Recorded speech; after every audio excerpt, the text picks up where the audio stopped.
Hello everyone, I'm day weather meteorologist Don Day with your Public Lands Council weekly weather update for this April 13th, 2024. It's being brought to you by WSR Insurance Services Incorporated and also brought to you by Ag Risk Advisors. This is what we're watching for you. Last weekend, very impactful for parts of Wyoming, Montana, South Dakota, Nebraska, and Colorado with a powerful spring storm that brought heavy snow, heavy winds, significant rains, and much needed moisture. But now a high pressure system and a big warm up will be found this weekend in the west. Completely the opposite. So some nice weather coming and a nice break for everyone. Although we are in a situation where we need some moisture, especially along and south of the I-70 and I-40 corridors of the west.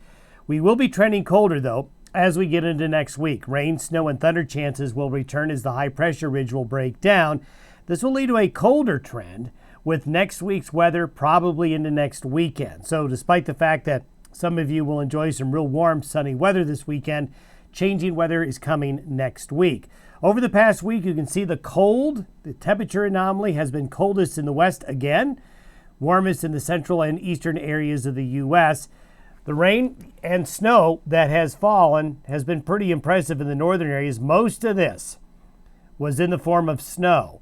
So those areas doing quite well and getting a big boost, especially this area here that really needed some moisture. They got it, but you can see the dryness that's right here where they really need to see some precipitation. And in the forecast for the next week or two, I think there's some chances.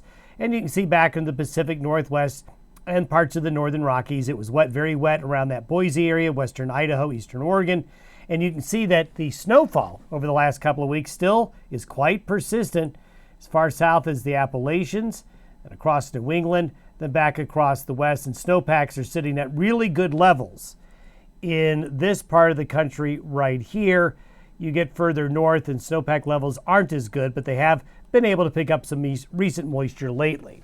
This is where we're going to start the forecast period with a nice big dome of high pressure over the west. This low will hit the west coast this weekend. So while high pressure dominates the Rockies and the plains, we'll start to see wet weather returning into California this weekend and parts of the Pacific Northwest. Then that low will roll into Utah by Monday morning, and then it will head east, then curving northeast. So this will be the next weather maker. Early next week, rain, snow, and thunder will break out across the west. Then by the middle of next week, another low swings southeast out of Canada.